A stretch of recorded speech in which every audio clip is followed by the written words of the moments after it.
Why friends influence your investments. Welcome back. Today, we're diving into a question that quietly shapes almost every investor's financial future, whether they realize it or not. We're joined by someone who specializes in behavioral finance, wealth psychology, and decision science, an expert who studies why intelligent people often make irrational financial choices. Their work explores the hidden psychological forces that influence investing, helping people recognize the invisible biases that can make or break long-term wealth. So here's today's question. Why do our friends have such a powerful influence over our investment decisions, even when we know we should think for ourselves? That's one of the most important questions any investor can ask, because the biggest threat to your portfolio often isn't the market, it's your social circle. Think about it. Imagine 5 friends sitting together.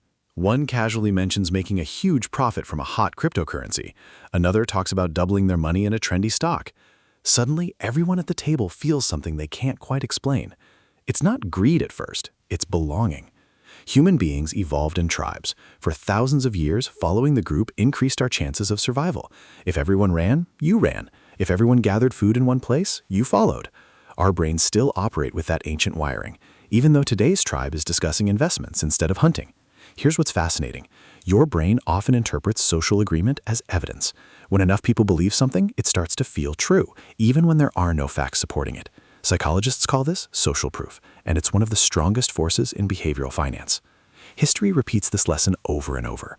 During the dot-com boom, people bought internet companies simply because everyone else was. Years later, the housing bubble followed the same script. More recently, meme stocks and speculative cryptocurrencies showed how quickly excitement spreads through friendships, group chats, and social media.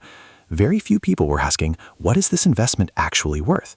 Most were asking, why isn't everyone else buying it? But the real danger isn't missing out on profits. It's allowing someone else's goals to replace your own. Your friend may have a different salary, a different risk tolerance, different responsibilities, or a completely different timeline. Yet comparison tricks your brain into believing you're running the same race. Warren Buffett once observed that the stock market transfers money from the impatient to the patient. I'd add something else. It often transfers money from the socially influenced to the independently thoughtful. Here's where it gets even more interesting. Research consistently shows that emotions spread through groups almost like a virus. Excitement becomes contagious, fear becomes contagious, confidence becomes contagious. Before long, you're no longer making decisions. You've simply absorbed the emotional temperature of the room. The most successful investors understand that independent thinking isn't about ignoring people. It's about questioning the crowd before joining it. They pause. They ask whether they're buying because the numbers make sense or because they don't want to feel left behind. A simple habit can change everything. Before making any investment, ask yourself one question. If nobody I knew was talking about this, would I still invest? That single question forces your brain to separate genuine conviction from social influence.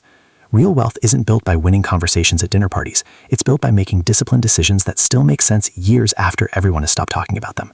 Your friends can inspire you to learn, encourage you to save, and motivate you to invest, but they should never become your investment strategy. Markets reward patience, discipline, and independent thinking far more than popularity. Because in investing, the crowd can make you feel comfortable, but comfort has started some of history's most expensive financial mistakes. What a powerful perspective. Sometimes the greatest investment edge isn't finding the next winning stock, it's learning when not to follow the crowd. If today's conversation made you rethink how social influence shapes your financial decisions, don't keep it to yourself. Like this video, subscribe for more insights into the psychology of investing, and share it with someone who might be making decisions based on the crowd instead of conviction. In our next episode, we'll explore why your emotions often outperform your spreadsheet when making money decisions, and how to stop them from costing you your future. Until then, invest wisely, think independently, and we'll see you next time.